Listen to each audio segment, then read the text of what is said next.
Welcome to the deep dive. Okay, let's set the scene. It's August 16th, 2025. You're in Naumburg, Germany. Rainbow flags everywhere. There's a crowd, maybe 600 people, for Christopher Street Day CSD. It's all about, diversity, visibility, self-determination. And then the district administrator, Gus Ulrich, he gets up on stage. He says the CSD now belongs to Burgenlandkreis. Big statement. And then he adds, every person should be free to live as they feel, as they see themselves, and above all, as they are. Yeah, it's quite the declaration, isn't it? Yeah. Very public. And that specific moment, that speech, is really the jumping off point for our deep dive today. We're looking at an article from Bürgerstimme.net called Rainbow Hypocrisy, CSD in Burgenlandkreis. I mean, the title alone tells you it's going to be critical. It sets out to ask if these public displays, these words actually match up with reality. Exactly. So our mission here is to really unpack what this article is arguing. Its core idea seems to be that, you have these big progressive sounding statements at events like CSD, but then the article claims the day-to-day reality of politics and administration that often tells a very different story, contradicts those values. We're going to dig into the specific examples the article uses to make this case. Right. And for you listening, this isn't just, local German politics. It's about something bigger. It's about looking at how these grand ideas, freedom, tolerance, actually get put into practice, or maybe, as the article suggests, how they don't. It's about seeing the gap, if there is one, between the rhetoric and the reality for different groups of people. So, we have this CSD event in Naumburg, August 16th, 600 people, big focus on diversity, self-determination. Landrat Gus Ulrich is there. He gives this speech, uses words the article itself calls pleasing, seems positive. How does the article immediately kind of pivot from that? Well, that's where it gets interesting. The article acknowledges how it looks on the surface. It says, it sounds good. It sounds modern. It even says it sounds like an administrator who's discovered his heart for freedom.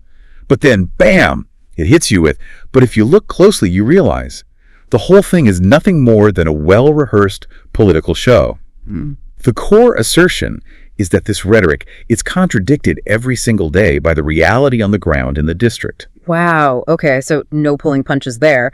If Ulrich is saying every person should be free to live as they are, where does the article first challenge that directly? What's the first example of this disconnect it talks about? It goes straight to the experiences of people with disabilities. That's the first major point. The article claims that people who need assistance, they often run into what it calls Kafkaesque application procedures, basically just nightmarish bureaucracy, really complex, maybe even deliberately confusing. Kafkaesque, yeah, that paints a picture. It does. And it also mentions alleged harassment from the Social Welfare Office.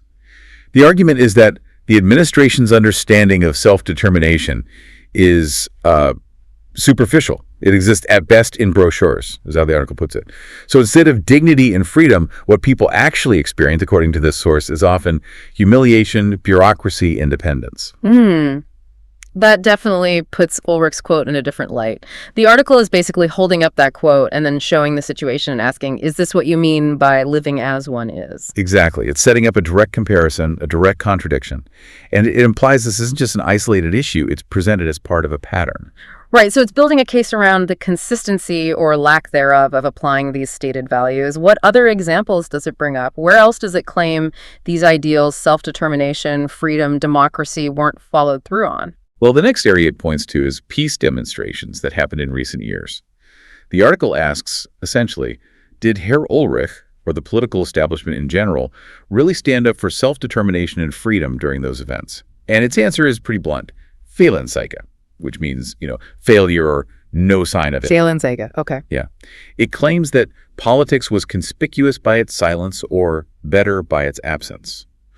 The implication, or rather the direct suggestion from the article, is that the freedom of the individual apparently only applies when it suits one's own career and image. So it's arguing that this support for freedom is selective, not a deeply held principle applied equally. Okay, so first people with disabilities, then peace demonstrators. It's suggesting a selective application based on convenience or image. And I understand the article brings up an even more charged example to drive this point home, the pandemic period. It does. And this is probably one of the sharpest parts of its critique. It looks back at the pandemic response and asserts there was, quote, no trace of tolerance and freedom then. The claim is that measures were pushed through without much questioning of their proportionality. Meaning whether the restrictions were justified by the situation or violated rights unnecessarily. Exactly. The article specifically mentions things like fines against people who dared to leave their homes during lockdown, move without a mask, or refuse the injection with experimental substances. It uses that specific phrasing. And the article's core point here is stark. Back then, nobody in charge was saying every person should be free to live as they are. It draws a very sharp contrast. Right. So after presenting these different scenarios, disabilities, peace protests, the pandemic response, what's the article's final analysis? What's the big picture it's trying to paint with all this? It kind of sums it all up by saying that, look, today, politics likes to present itself with rainbow flags. It wants to appear tolerant, cosmopolitan, and modern. That's the image. But, the article argues, behind the facade, the reality remains the same. And that reality, according to the piece, is that self-determination, democracy, and freedom only apply if they do not stand in the way of the administration and political interests. So only when it's convenient, basically. That's the argument. Yeah. It concludes that people who are really dependent on support, who are inconvenient, who do not fit the desired image, they will feel nothing of this tolerance. It's a pretty harsh judgment. And it wraps up with that title phrase again, doesn't it? It does. The final lines are very direct. Rainbow hypocrisy can be called that, and it is just as transparent as it is dishonest. Wow. Okay. So this deep dive really brings out the central tension highlighted in the article, doesn't it? This gap it perceives between these very public, very positive statements about values like freedom and self-determination, and how those values are, or perhaps aren't, applied in practice in the messy reality of administration and politics. Precisely. And looking at this source, it really pushes us, and you listening, to think critically, how do societies live up to the ideals they celebrate? Especially when it comes to people who might be seen as vulnerable or inconvenient or just dissenting voices. It really forces a question about what genuine inclusivity and self-determination mean beyond the symbolic gestures, beyond the flags and speeches. It definitely does. And maybe that leaves us with a final thought for you, the listener. Think about your own world, your own observations. Where do you see similar gaps? Where do stated ideals seem to clash with lived realities? And maybe consider, what does it actually take for a community or a society to truly embody the values it claims to hold dear? Especially when living up to those values might challenge powerful interests or just make things administratively difficult. Something to ponder.